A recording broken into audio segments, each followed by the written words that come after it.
નમસ્કાર વિદ્યાર્થી મિત્રો, સ્વાગત છે આપનું આજના આ લેક્ચરમાં. તો ગુપ્ત યુગ પતી ગયું, ત્યારબાદનું વર્ધન વંશ છે તેનો આપણે અભ્યાસ કરવાના છીએ આજથી. ને આ ઉપરાંત બીજા 2 ચેપ્ટર બાકી રહે, તે 2 ચેપ્ટરો પૂર્ણ થશે એટલે આપણું જે મધ્યકાલીન નહીં પરંતુ પ્રાચીન ભારત છે તે પૂર્ણ થઈ જશે. પછી આપણે આ જેટલા પણ ચેપ્ટરો એટલે કે લગભગ 13 જેટલા ચેપ્ટરો પતશે એમના MCQ લઈશું અને પછી મધ્યકાલીન ભારત શરૂ કરીશું. તો જોઈએ જે ચેપ્ટરનું હેડિંગ છે ગુપ્ત યુગ પછીનું ભારત અને હર્ષવર્ધન. વર્ધન વંશનો અહીંયા સારો એવો પ્રભુત્વ રહેતો આપણને જોવા મળે છે, જેમાં એક મહાન એવા શાસક હર્ષવર્ધનનો એમાં સમાવેશ થાય છે. ને મુખ્ય એ જ હતા, એટલા માટે આ વંશને આપણે હર્ષવર્ધન વંશ અથવા વર્ધન વંશ કહેતા હોઈએ છીએ. તો એમાં જોઈએ કે GCERTનો ધોરણ 6નો જે પાઠ આપણે 7 છે, ગુપ્ત યુગ અને અન્ય શાસકો, એનો અંશ આમાં લીધેલ છે.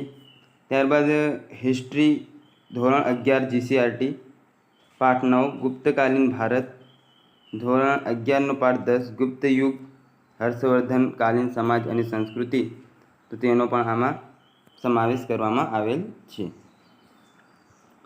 તો આગળ જોઈએ કે ઈસવીસન 6ઠ્ઠી સદીમાં ગુપ્ત સામ્રાજ્યનું પતન થયા બાદ ભારતમાં પ્રાદેશિક સત્તાઓનો ઉદય થયો, જેમાં ઉત્તર ભારતના રાજવંશોમાં કનોજના મૌખર્યો, થાનેશ્વરના પુષ્યભૂતિ, મગધના ઉત્તરકાલીન ગુપ્તો, વલ્લભીના મૈત્રકો તેમજ વર્મન અને ગોંડ જેવા વંશોએ પોતાના સ્વતંત્ર રાજ્યો ઊભા કર્યા હતા. તો આ બધી બાબતો થઈ ગુપ્ત યુગ પછીની, કે ગુપ્ત યુગ પછી કયા વંશો હતા તે મુજબ. તો કનોજના મૌખર્યો હતા, થાણેશ્વરમાં પુષ્યભૂતિ વંશ હતો, મગધમાં ઉત્તરકાલીન ગુપ્તો, વલ્લભીમાં મૈત્રકો તેમજ વર્મન અને ગોંડ જેવા જે વંશો હતા તેમણે શાસન કરેલા આપણને જોવા મળે છે. તેમાંથી આપણે હવે થોડુંક જે છે વંશો તેના વિશે જોઈ લઈશું અને ત્યારબાદ વર્ધન વંશ વિશે વ્યવસ્થિત માહિતી મેળવીશું. તો સૌ પ્રથમ છે યશોવર્મન મંસૂર. કુમારગુપ્તના શાસનમાં પશ્ચિમ માળવાના સામંત બંધુવર્મન મંસૂર પર શાસન કરતા હતા. મંસૂરના અભિલેખમાં યશોવર્મનનો ઉલ્લેખ મળે છે. ખાસ જે હાઇલાઇટ કરેલ છે બાબતો એના પર ધ્યાન આપવું કે મંસૂરનો અભિલેખ છે તેમાં કોનો ઉલ્લેખ જોવા મળે છે? યશોવર્મનનો ઉલ્લેખ જોવા મળે છે. ઈસવીસન 528થી ઈસવીસન 543 સુધી શાસન કર્યું. મંસૂરના અભિલેખમાં તેને મહાન વિજેતા તરીકે આલેખવામાં આવેલ છે. તેમણે હુણોને પરાજય આપ્યો હતો. તો મંસૂરના કયા રાજાએ કહેવામાં આવે કે હુણોને પરાજય આપ્યો હતો? તો યશોવર્મને. ત્યારબાદ છે મૌખરી વંશ, કનોજ, આધુનિક કાનપુર નજીક, હાલમાં જે કાનપુર નજીક છે તે.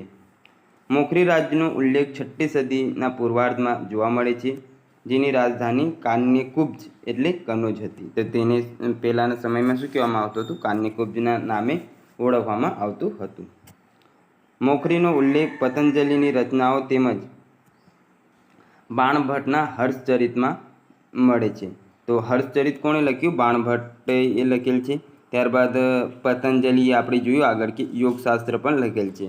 તો આમાં આની માહિતી મળે છે મૌખરી વંશની, કે બાણભટ્ટનો હર્ષચરિત છે, પતંજલિની રચનાઓમાં આમના વિશે આપણને થોડીક વિગતો જાણવા મળે છે. ઈસવીસન 554ની આસપાસ ગયામાં યજ્ઞવર્મન સત્તા પર આવ્યો. ત્યારબાદ શાર્દુલવર્મન અને અનંતવર્મન સત્તા પર આવ્યા. તેઓ ગુપ્ત રાજાઓના સામંતો હતા. તો આ બધા ગુપ્ત રાજાઓના સામાન્ય રીતે સામંતો હતા. અસીરગઢમાંથી મળી આવેલ તામ્રપત્રમાંથી આ વંશના સર્વવર્મન અને ઈશાનવર્મનની માહિતી આપણને જોવા મળે છે. ઈશાનવર્મને મૌખરી વંશની સ્વતંત્ર સત્તાના સ્થાપક માનવામાં આવે છે. તો કયા રાજની મૌખરી વંશની સ્વતંત્ર સત્તાના સ્થાપક માનવામાં આવે છે? તો તે છે ઈશાનવર્મનની. આ રાજાએ ઉત્તરકાલીન ગુપ્ત વંશના દામોદર ગુપ્તને પરાજિત કર્યો હતો. તો ગુપ્ત યુદ્ધ જે ગુપ્તકાળ હતું તેમનો જે દામોદર ગુપ્ત હતો તેમને આમણે પરાજય કર્યો હતો. મોખરી વંશના શાસકોએ હાલના ઉત્તર પ્રદેશ અને મગધના વિસ્તાર પર શાસન ચલાવ્યું હતું. મોખરી વંશના છેલ્લા રાજા ગ્રહવર્મન હતા. તો અહીંયાથી થોડુંક વર્મન વંશ આપણા માટે કામનો છે. તેણે થાણેશ્વરના પ્રભાકર વર્મનની પુત્રી અને હર્ષની બહેન રાજ્યશ્રી સાથે લગ્ન થયા હતા. તો ગ્રહવર્મનના લગ્ન કોની સાથે થયા હતા? તો હર્ષની બહેન રાજ્યશ્રી સાથે તેના લગ્ન કરવામાં આવ્યા હતા, જે પ્રભાકર વર્મનની પુત્રી એટલે હર્ષના પિતા હતા પ્રભાકર વર્ધન. માળવાના રાજા દેવગુપ્તે બંગાળના ગોંડ શાસક શશાંકની મદદથી કનોજ પર આક્રમણ કર્યું અને ગ્રહવર્મનની હત્યા કરી, જેના કારણે મોખરી શાસનનો અંત આવ્યો હતો. તો આપણે આગળ જોઈશું તો તેમાં આ વંશ વિશે આપણને જાણવા મળશે. ત્યારબાદ થોડુંક છે વાકાટક સામ્રાજ્ય. આ બધા રાજ્યો આપણને થોડાક આમ કહેવાય ને કે સિક્વન્સમાં નહીં, એટલે ખાલી એમની જે મુખ્ય માહિતીઓ છે તે આપણે મેળવી લેવાની છે. તો ભારતીય ઉપખંડમાં સ્થાનિક ઉત્તર મહારાષ્ટ્ર તેમજ વિદર્ભ ખાતે વાકાટક વંશી રાજવીઓનું રાજ્ય હતું. આ ઉલ્લેખ વાકાટક રાજવીઓએ બ્રાહ્મણોને આપેલા ભૂમિદાન દર્શાવતા દાનપત્રોમાં જોવા મળે છે. જે બ્રાહ્મણોને ભૂમિદાન આપવામાં આવેલ દાનપત્રો લખેલ છે તેમાં વાકાટક સામ્રાજ્ય વિશેની આપણને માહિતી જોવા મળે છે. વાકાટક વંશના રાજવી રુદ્રસેન બીજાના લગ્ન મહાન ગુપ્ત શાસક ચંદ્રગુપ્તની પુત્રી પ્રભાવતી સાથે થયા હતા. વાકાટક સામ્રાજ્યનું સાંસ્કૃતિક ક્ષેત્રે નોંધપાત્ર પ્રદાન રહ્યું છે. ત્યારબાદ છે વલ્લભીના મૈત્રક વંશનો ઉદય. તો ઈસવીસન 467 સુધી ગુજરાતમાં ગુપ્ત વંશનું શાસન હતું. ત્યારબાદ ઈસવીસન 470માં મૈત્રક વંશના સેનાપતિ ભટ્ટારકે વલ્લભીમાં સ્વતંત્ર સત્તા સ્થાપી હતી. તો થોડુંક ગુજરાત સાથે સંલગ્ન આ વંશ આપણે જોયું. કોણ છે? સેનાપતિ ભટ્ટારક. તેમણે કહેવામાં આવે એ મૈત્રક વંશની સત્તા સ્થાપી, પરંતુ તેમણે શાસન એક સેનાપતિ તરીકે કર્યો હતો. તેમણે પોતાની રાજધાની વલ્લભીમાં સ્થળાંતરિત કરી હતી. ઈસવીસન 500માં આ વંશના રાજા દ્રોણસિંહે મહારાજાધિરાજની પદવી ધારણ કરી રાજ્ય પરંપરાનો પ્રારંભ કર્યો હતો. મૈત્રકોએ 8મી સદી સુધી સમગ્ર ગુજરાતમાં શાસન કર્યું હતું. ત્યારબાદ આગળ જોઈએ તો રાજપૂતાનાના ગુર્જર. શક્તિશાળી ગુપ્ત વંશના શાસનનો અંત આવ્યા બાદ દક્ષિણ રાજસ્થાનમાં ગુર્જર વંશની સ્થાપના થઈ હતી. તો ગુર્જર વંશ કયા રાજ્ય સાથે સંકળાયેલ છે? તો રાજસ્થાન સાથે. આ વંશના સ્થાપક કોણ હતા? હરિચંદ્ર. તેના વંશજો કયા નામે ઓળખાતા હતા? પ્રતિહારો તરીકે ઓળખાતા હોવાથી ઇતિહાસકારોની માન્યતા છે કે તેમના પૂર્વજો કોઈ રાજ્યના પ્રતિહાર તરીકે કામ કરતા હશે. તેમના વંશજોએ દક્ષિણ ગુજરાત સુધી રાજ્ય વિસ્તાર કર્યો હતો. ગુર્જરો મૂળ હુણોની સાથે આવ્યા હોવાનું ઇતિહાસકારો માને છે. તેઓ પંજાબ, રાજસ્થાન, ગુજરાતના વિસ્તારમાં વસવાટ કરતા હતા. ઈસવીસનની 6મી સદીમાં તેમણે દક્ષિણ રાજસ્થાનમાં સત્તા સ્થાપિત કરી, જેથી આ વિસ્તાર ગુર્જર દેશ તરીકે ઓળખાતો હતો. તો ફરીથી જોઈ લઈએ કે ગુર્જર દેશ કયા રાજ્ય સાથે સંકળાયેલ છે? તે રાજસ્થાન સાથે. આ વંશના વાસ્તવિક સ્થાપક રાજા ભોજ હતા. તે વિષ્ણુના ભક્ત હતા અને તેમણે આદિવરા બિરુદ ધારણ કર્યું હતું. તો વાસ્તવિક સ્થાપક કોણ હતા? રાજા ભોજ. તેમના કેટલાક સિક્કાઓ પર આદિવરા શબ્દ અંકિત કરેલો છે. તેમણે મિહિર ભોજ પણ કહેવામાં આવે છે. રાજા ભોજને અન્ય નામે મિહિર ભોજના નામે પણ ઓળખવામાં આવે છે. ઈસવીસન 641માં જે આપણે જોઈએ કે હ્યુએન હતા, તે ગુર્જર પ્રદેશની મુલાકાતે આવેલા જોવા મળે છે. આમણે કહેવાય કે ઘણી નાની વયે બૌદ્ધ ધર્મ સ્વીકાર્યો હતો અને ત્યારબાદ બુદ્ધના દેશ એવા ભારતમાં તેઓ આવ્યા હતા.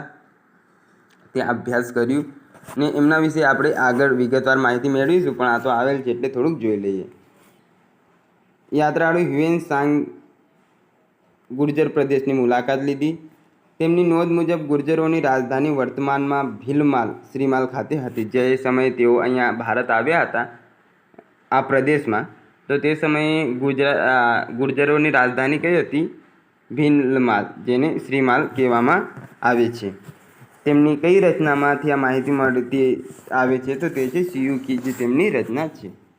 સિંધના આરબ જુનેદે ઈસવીસન 726માં ગુર્જર દેશ પર કરેલા હુમલા બાદ રાજસ્થાનમાં ગુર્જર વંશની સત્તા અસ્ત પામી હતી. ત્યારબાદ છે દક્ષિણ ગુજરાતના નાંદીપુરી. દક્ષિણ ગુજરાતમાં આવેલ નાંદીપુરી એટલે નાદોદ, હાલ રાજપીપળામાં હરિશ્ચંદ્રના મોટાભાઈ દદ્દે અલગ રાજ્યની સ્થાપના કરી હતી. તો નાંદીપુરમાં કયા રાજાએ અલગ રાજ્યની સ્થાપના કરી હતી? તો દદ્દે. તેમથી ઇતિહાસકારો માને છે કે નાંદીપુર એ ગુર્જર વંશનો એક ભાગ હતો. નાંદીપુરી શાસકોએ ગુજરાતના અંકલેશ્વર અને સંખેડાના વિસ્તારોમાં શાસન કર્યું હતું. હર્ષ અને વલ્લભીના ધ્રુવસેન બીજા બાલાદિત્ય વચ્ચે થયેલા યુદ્ધ સમયે દદ્દ વલ્લભીના પક્ષે રહ્યા હતા. જે ધ્રુવસેન બીજા અને હર્ષ વચ્ચે જ્યારે યુદ્ધ થયું ત્યારે આ દદ્દ હતા તે વલ્લભીના પક્ષે રહ્યા હતા, એટલે હર્ષના વિરુદ્ધ રહ્યા હતા. તેમનો પુત્ર જયભટ્ટ અને તેના બાદ દદ્દ ત્રીજાએ રાજ્ય વિસ્તાર કર્યો હતો. દદ્દ ત્રીજાએ મૈત્રકો પાસેથી ભરૂચ જીતી રાજધાની નાંદીપુરથી ભરૂચ ખસેડી હતી. આ વંશનો છેલ્લો રાજા જયભટ્ટ ચોથા હતા. તો છેલ્લા રાજા યાદ રાખી લેવા, કયા હતા? જયભટ્ટ ચોથા. રાષ્ટ્રકૂટ રાજા દંતીદુર્ગે નાંદીપુર રાજ્યનો અંત કર્યો હતો. ગુપ્તકાળ બાદની અન્ય પ્રાદેશિક સત્તાઓમાં આસામના કામરૂપ અને દેવક જેવા 2 રાજ્યો તથા ઉત્તર અને વાયવ્ય બંગાળના ગોંડ શાસક શશાંકનો ઉલ્લેખ જોવા મળે છે, જે રાજ્યવર્ધનની હત્યા કરી દે છે, જે આપણે આગળ જોઈશું. 6ઠ્ઠી સદીના ઉત્તરાર્ધમાં ઓડિશામાં 2 સ્વતંત્ર રાજ્યોનો ઉદ્ભવ થયો, જેમાં બાલાસોરથી પુરીનું માન રાજ્ય અને ચિલ્કા સરોવરથી મહેન્દ્રગીરી પર્વત સુધી વિસ્તરેલું કાંગડાનું ચેલોદ્ભવ રાજ્યનો સમાવેશ કરવામાં આવે છે. હવે જોઈએ પુષ્યભૂતિ વંશ. થોડુંક અહીંથી આવી વિગતવાર હર્ષકાલીન ભારત આપણને જોવા મળશે. મહાકવિ બાણભટ્ટ રચિત કાદંબરી હર્ષચરિત. અહીંયાથી યાદ રાખો, બાણભટ્ટ કાદંબરી હર્ષચરિત, બાણભટ્ટ કાદંબરી હર્ષચરિત. તથા ચીની મુસાફર હ્યુએન એ સિયુકીમાંથી પુષ્યભૂતિ વંશનો ઉલ્લેખ આપણને જોવા મળે છે. હ્યુએન કઈ રચના છે? તો સિયુકી. આગળ જોઈએ. થાનેશ્વરમાં પુષ્યભૂતિ નામના રાજાએ પુષ્યભૂતિ રાજ્ય વંશની સ્થાપના કરી હતી. આ વંશનું શાસન શરૂઆતમાં થાનેશ્વર એટલે હરિયાણા અને પછીથી કનોજ એટલે ઉત્તર પ્રદેશ પર રહ્યું હતું. થાનેશ્વરનો ક્રમિક ઇતિહાસ પ્રભાકર વર્ધનના સમયથી મળે છે. તેમણે પરમ ભટ્ટારક તથા મહારાજાધિરાજની ઉપાધિ ધારણ કરી હતી. તેથી તે કહી શકાય કે તેઓ સ્વતંત્ર રાજા હતા. થાનેશ્વરના 5 રાજાઓ વિશે ખાસ ઉલ્લેખ થયેલ આપણને જોવા મળે છે, પરંતુ શરૂઆતના 3 રાજાઓ વિશે ખાસ ઉલ્લેખ છે નહીં, એટલે એટલું બધું છે નહીં. ને જે પ્રભાકર વર્ધન છે, હર્ષના પિતા, તેમના વિશે સારી એવી માહિતી મળે છે.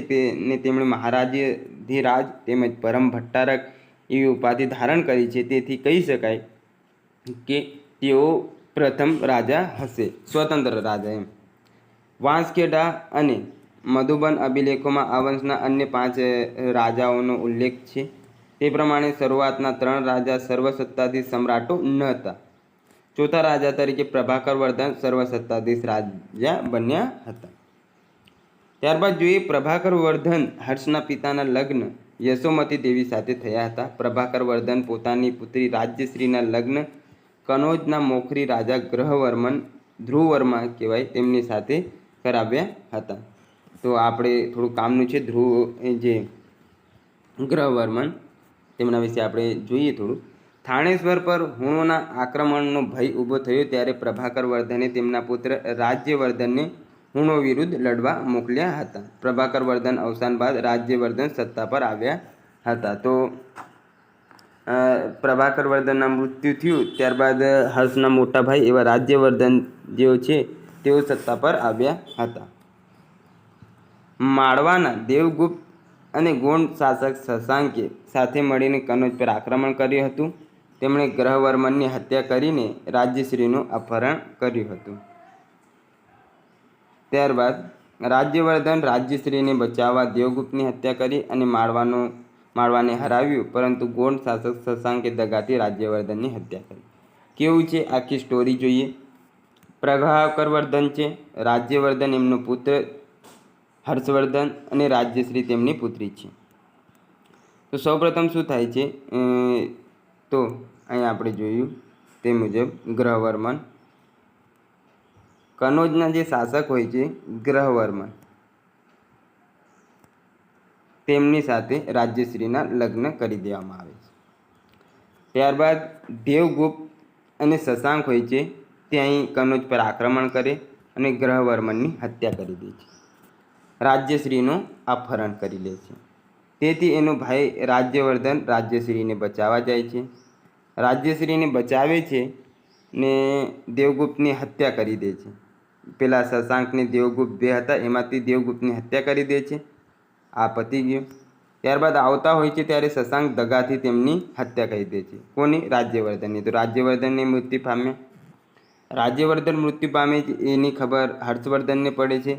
તેઓ પાછા યુદ્ધ કરવા જાય છે અને પોતાની બહેનને બચાવવા જાય છે અને તેઓ ત્યાં જઈને શશાંકની હત્યા કરી દે છે. તો શશાંકે જતો રહ્યો. ત્યારબાદ તેમની બેન રાજ્યશ્રીને તેઓ લઈ આવે છે. તો કંઈક આવું હોય છે. રાજ્યશ્રીના લગ્ન કનોજના શાસક સાથે. ત્યારબાદ કનોજના શાસકની હત્યા કરી દેવામાં આવે છે. કનોજના શાસકની હત્યા કરી દેવામાં આવે તો ત્યાં રાજ્યવર્ધન જાય છે. રાજ્યવર્ધન ત્યાં જાય છે, પોતાની બહેનને બચાવે છે. દેવગુપ્તની હત્યા પેલા દેવવર્ધન કંઈક હતા એમની હત્યા કરી દે છે. પાછા આવતા હોય છે. એમના મિત્ર જે શશાંક હોય છે તે રાજ્યવર્ધનની હત્યા કરી દે છે. ત્યારબાદ આની વાત હર્ષવર્ધનને ખબર પડે, પોતાની બહેનને બચાવવા જાય છે અને શશાંકની ત્યાં જઈને હત્યા કરી દે છે. તો આવું કંઈક ગોળમટોળ છે જે તમને ખ્યાલ આવી ગયું હશે. આગળ જોઈએ. સમ્રાટ હર્ષવર્ધન, સમયગાળો 606 થી 647. હર્ષવર્ધનનો જન્મ આપણે જોઈએ. હર્ષવર્ધનનો જન્મ જોવામાં આવે તો ઈસવીસન 590માં થયો હતો. રાજ્યવર્ધનના મૃત્યુ બાદ જેમની મૃત્યુ થઈ ગઈ, રાજ્યવર્ધન એમના મોટા ભાઈ હતા, બેનને બચાવવા જતા હતા અને તેમની હત્યા શશાંકે કરી દીધી હતી. ઈસવીસન 606માં 16 વર્ષની વયે હર્ષવર્ધને થાણેશ્વરની ગાદીએ આવ્યા હતા. તો ભાઈની મૃત્યુ થયું, ત્યારબાદ ગાદીએ આવી ગયા. હર્ષવર્ધને આસામ કામરૂપના રાજા ભાસ્કરવર્મન સાથે મિત્રતાના સંબંધો સ્થાપી.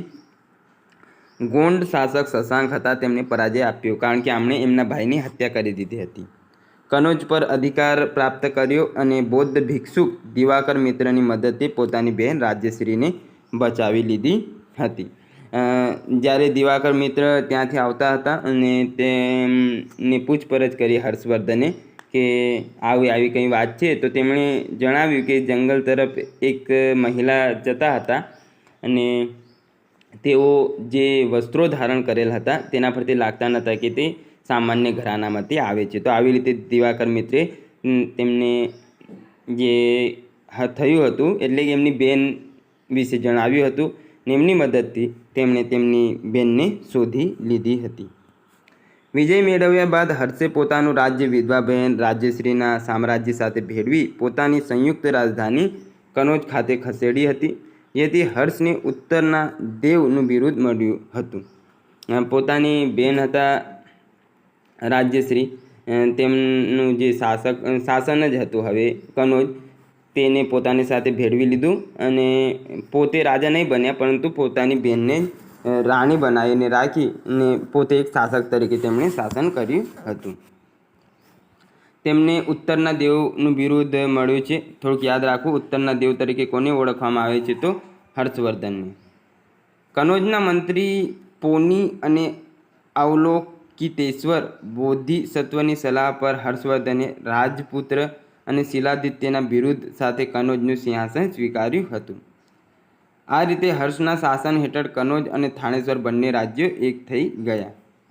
આમાં લખેલ નહીં, પરંતુ મારી બીજી વાંચવામાં આવેલ છે તે મુજબ તેમણે એવું લખેલ છે કે એમની બેન રાજ્યશ્રીનો જ સત્તા રાખી હતી. હવે ગમે તે સત્તા પર આપણે હર્ષવર્ધન વિશે જોવાનું છે. કયા કયા બીજા? ઉત્તરના દેવ, રાજપુત્ર અને શિલાદિત્ય, આ 3 તેમણે બિરુદ ધારણ કર્યા હતા. હર્ષવર્ધને પૂર્વમાં મગધ, વલ્લભીના મૈત્રકો, દખ્ખણના ચાલુક્ય અને ગોંડ રાજ્યો સાથે યુદ્ધ કર્યા હતા. તેમણે રાજ્યમાં વિશ્રાંતિ ગૃહોમાં જોઈએ તો વિશ્રાંતિ ગૃહો એટલે વિશ્રામ કરવા માટેના ગૃહો બંધાવ્યા હતા. વાવ, જે રાણકી વાવ છે એવી મોટી તો નહીં પરંતુ વાવો બંધાવી હતી. તળાવ જોવા મળે છે એમના શાસનકાળ દરમિયાનના. કૂવા, મઠો, વિહારો, જે બૌદ્ધ સાધુઓ ત્યાં રહેતા હતા તે બંધાવ્યા હતા. તેમના શાસનકાળ દરમિયાન પશુ હિંસા પર પ્રતિબંધ મૂકવામાં આવેલ હતો, એટલે કોઈ પણ પ્રકારની પશુઓની હત્યા ન કરવી. એ આપણે કુમારગુપ્ત જે ગુજરાતનો અશોક કહેવામાં આવે છે તેમણે પણ સંપૂર્ણ પશુ હિંસા પર પ્રતિબંધ મૂક્યો હતો, જે આપણે ગુજરાતનો ઇતિહાસ આવશે તો તેમાં જોઈશું. વલ્લભીના રાજા ધ્રુવસેન બીજા બાલાદિત્ય સાથે હર્ષના યુદ્ધમાં હર્ષવર્ધનની જીત થઈ હતી. યુદ્ધ બાદ હર્ષવર્ધને રાજા ધ્રુવસેન બીજા સાથે પોતાની પુત્રીના લગ્ન કરાવ્યા અને વલ્લભી સાથે સંબંધો સુધાર્યા હતા.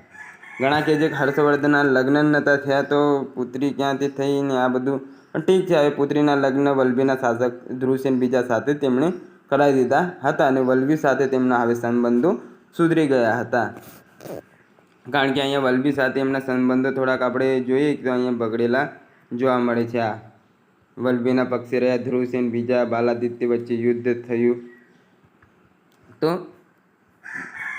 એ આપણે જોઈએ આગળ.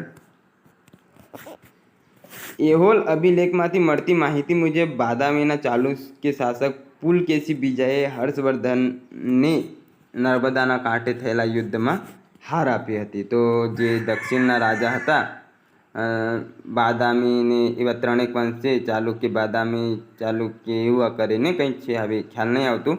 તો તેમાંથી જે રાજા છે ચાલુક્ય શાસક પુલકેશી બીજો, તેમણે હર્ષને નર્મદા કાંઠે હાર આપી હતી. હર્ષવર્ધને ચીનના શાસક સાથે મૈત્રી સંબંધ બાંધ્યા હતા અને ચીની સમ્રાટ તિયાંગ, કયા શાસક સાથે? તિયાંગે હર્ષના દરબારમાં 3 દૂતમંડળો મોકલ્યા હતા. હર્ષવર્ધને પણ ઈસવીસન 641માં એક દૂતમંડળ ચીનની મુલાકાતે મોકલ્યું હતું, ચીનમાં મોકલ્યું હતું એમ. હર્ષવર્ધનના સમયમાં હ્યુએન ભારત આવ્યા હતા. તેમની રચના કઈ છે? તો શિયુકી, જે હ પરથી હર્ષવર્ધન, હ પરથી હ્યુએન એવી રીતે યાદ રાખી લેવું. હ્યુએન મત અનુસાર હર્ષના રાજકીય કર 4 ભાગમાં વહેંચવામાં આવ્યા હતા. જે કર લેતા હતા તેમને 4 ભાગમાં એ ડિવાઈડ કરી દેતા હતા. એક ભાગ રાજાના ખર્ચા માટે, બીજો ભાગ વિદ્વાનો માટે, ત્રીજો ભાગ પદાધિકારીઓ માટે અને ચોથો ભાગ ધાર્મિક કાર્યો માટે રાખતા હતા. તો આવી રીતે એમનો જે કર લેતા હતા તે આ રીતે વિભાજિત કરેલ હતો. હ્યુએન વર્ણન મુજબ રાજા સર્વોચ્ચ સત્તા ભોગવતા હતા. હર્ષવર્ધનના સમયમાં ભારતમાં સામંતશાહી વ્યવસ્થાની શરૂઆત થઈ. તેના શાસનકાળમાં અધિકારીઓને તેમની સેવા બદલ જમીન આપવામાં આવતી હતી. જે પણ સેવા કરે તે પ્રમાણે એમને જમીન આપી દેવામાં આવતી હતી. તો આ થોડી બહુ સારી વ્યવસ્થા ના કહેવાય, કારણ કે જમીન આપણે આપતા જઈએ તો એક સમય એવું થાય કે સામંતની પાસે વધારે જમીન હોય ને રાજા પાસે ઘટી જાય એમ. કાયદા અને વ્યવસ્થા ગુપ્તકાળની તુલનાએ ઘણા શિથિલ હતા. વાંસખેડા, નાલંદા, સોનેપતમાંથી મળી આવેલ અભિલેખોમાં હર્ષવર્ધન શિવભક્ત હોવાનું જાણવા મળે છે. તો સૌપ્રથમ હર્ષવર્ધન જે હતા તે શિવભક્ત હતા, ત્યારબાદ તેમણે બૌદ્ધ ધર્મ સ્વીકાર્યો હતો. રાજ્યશ્રીએ બૌદ્ધ ધર્મ સ્વીકાર્યો હતો. રાજ્યશ્રી અને હ્યુએન પ્રભાવ હેઠળ હર્ષવર્ધને બૌદ્ધ ધર્મ સ્વીકાર્યો અને મહાયાન પંથનો પ્રચાર કર્યો હતો. હર્ષવર્ધને કનોજમાં હ્યુએન અધ્યક્ષપદે એક ધર્મ પરિષદનું પણ આયોજન કર્યું હતું. તો ક્યાં? કનોજમાં તેમણે આયોજન કર્યું હતું. જે કનોજ આપણને જોવા મળે છે કે રાજ્યશ્રીનું જે શાસન ત્યાં સૌપ્રથમ હતું. તેમના પુત્રને પણ પતિની હત્યા થઈ ગઈ હતી. આ ધર્મ પરિષદમાં કામરૂપના રાજા ભાસ્કર વર્મન સહિત 20 રાજાઓએ હાજરી આપી હતી અને મહાયાન અને હીનયાન પંથ વિશે અહીં વાતચીત કરવામાં આવેલ હતી. આ 21 દિવસની ધર્મ પરિષદમાં એક દિવસ શોભાયાત્રામાં બુદ્ધની પ્રતિમા કે જેની ઊંચાઈ હર્ષની ઊંચાઈ જેટલી હતી તેની હાથીની અંબાડી પર મૂકી તેની પૂજા કરવા કરાવીને સ્થાપિત કરવામાં આવી હતી. ત્યારબાદ પ્રયાગમાં ગંગા, જમના અને સરસ્વતી નદીના ત્રિવેણી સંગમ પર દર 5 વર્ષે મહામોક્ષ પરિષદનું આયોજન કરવામાં આવતું હતું. તો કઈ કઈ નદીઓ? ગંગા, જમના, સરસ્વતી એ પ્રયાગમાં આવેલ છે. તે જે ત્રિવેણી સંગમ જ્યાં થાય છે ત્યાં દર 5 વર્ષે મહામોક્ષ પરિષદનું આયોજન કરવામાં આવતું હતું. અહીં તે મોટા પ્રમાણમાં બ્રાહ્મણોને દાન આપતા હતા. હર્ષવર્ધને 41 વર્ષ રાજ કર્યો અને ઈસવીસન 647માં અવસાન પામ્યા. હર્ષવર્ધન પ્રાચીન ભારતના છેલ્લા હિન્દુ સમ્રાટ હતા. તો પ્રાચીન ભારતના છેલ્લા હિન્દુ સમ્રાટ કોણ હતા? તો એ છે હર્ષવર્ધન. હર્ષવર્ધનની સાહિત્ય કૃતિઓ આપણે જોઈએ તો એમાં છે હર્ષવર્ધનના દરબારમાં મહાકવિ બાણભટ્ટે હર્ષચરિતમ અને કાદંબરીની રચના કરી હતી. તો કઈ કઈ? બાણભટ્ટ હતા, તેમણે હર્ષચરિત અને કાદંબરી. મયુરભટ્ટ તથા કવિ જયસેન પણ તેમના સમયના મહાન કવિઓ હતા. હર્ષચરિતમાં હર્ષવર્ધનની વંશાવલી તથા તેના રાજા બનવા સુધીની સફરનો ઉલ્લેખ આપણને જોવા મળે છે. હર્ષવર્ધને રત્નાવલી અને પ્રિયદર્શિકા જેવા નાટકો લખ્યા છે. તો આ યાદ રાખવા. રત્નાવલી અને પ્રિયદર્શિકા નાટકોના છે તો હર્ષવર્ધનના. આ ઉપરાંત તેમણે ભગવાન બુદ્ધની જાતક કથાઓ પરથી નાગાનંદ નાટક પણ લખ્યું હતું. તો કયું? નાગાનંદ નાટક છે, પ્રિયદર્શિકા, રત્નાવલી વગેરે રચનાઓ હર્ષવર્ધનની જોવા મળે છે. સમ્રાટ અને નાલંદા વિદ્યાપીઠ. તો હર્ષવર્ધને નાલંદા વિદ્યાપીઠના નિભાવ ખર્ચ તરીકે 100 ગામડા દાનમાં આપ્યા હતા. આ વિદ્યાપીઠમાં આશરે 10,000 જેટલા વિદ્યાર્થીઓ અભ્યાસ કરતા હતા. તો તેમણે જે નાલંદા વિદ્યાપીઠ છે તેના બિહારમાં લગભગ આવેલ છે. તો તેના નિભાવ ખર્ચ માટે તેમણે 100 જેટલા ગામડા દાનમાં આપી દીધા કે જે 100 ગામમાંથી જે પણ ટેક્સ કલેક્ટ કરવામાં આવે તો તે અહીં ખર્ચ સ્વરૂપે ઉપયોગ કરવામાં આવતું હતું. 10,000 વિદ્યાર્થીઓ અહીં અભ્યાસ કરતા હતા. તેમજ તેમણે નાલંદા વિદ્યાપીઠના આચાર્ય શીલભદ્રને મદદ કરીને નાલંદા વિદ્યાપીઠને પ્રસિદ્ધિ અપાવી હતી. રસાયણશાસ્ત્રી જે નાગાર્જુન હતા તે આ વિદ્યાપીઠમાં અભ્યાસ કર્યો હતો. નાલંદા વિદ્યાપીઠના પુસ્તકાલય છે તેનું નામ શું હતું? ધર્મગંજ. આ થોડુંક યાદ રાખવું. ત્યારબાદ હ્યુએન ત્સાંગ 629થી 645 લગભગ 16 વર્ષનો ગાળો એમણે ભારતમાં વિતાવેલ જોવા મળે છે. તો ઈસવીસન 612માં ચીનમાં જન્મેલા હ્યુએન ત્સાંગ 20 વર્ષની ઉંમરે બૌદ્ધ સાધુ બન્યા હતા. હ્યુએન ત્સાંગે તીર્થયાત્રીઓના રાજકુમાર તરીકે ઓળખવામાં આવે છે. તો કયા યાત્રીને તીર્થયાત્રીઓના રાજકુમાર તરીકે ઓળખવામાં આવે છે? તો વિવિધ 3-4 ચીની અથવા અન્ય તમને યાત્રીઓ આપી દે તો એમાં જોઈ લેવાનું તીર્થયાત્રીઓના રાજકુમાર તરીકે હ્યુએન ત્સાંગને ઓળખવામાં આવે છે. હર્ષવર્ધનના સમયમાં ચીનમાંથી આવેલા હ્યુએન ત્સાંગે નાલંદા ખાતે 5 વર્ષ સુધી બૌદ્ધ સાહિત્યનો ઊંડો અભ્યાસ કર્યો હતો.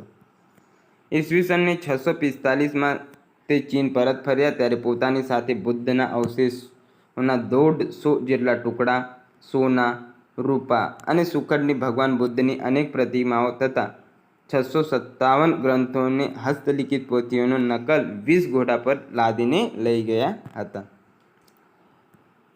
હર્ષવર્ધનકાલીન વહીવટતંત્ર જોઈએ તો હર્ષવર્ધનનું વહીવટતંત્ર ગુપ્ત સામ્રાજ્યના વહીવટતંત્રને મળતું આવે છે.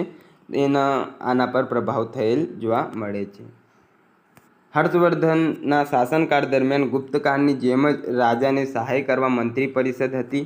આ ઉપરાંત રાજાની પસંદગી તથા વિદેશ નીતિ ઘડવામાં આ પરિષદ મુખ્ય ભૂમિકા નિભાવતી હતી તથા આ મંત્રી પરિષદના વડા મહત્વપૂર્ણ સ્થાન ધરાવતા હતા.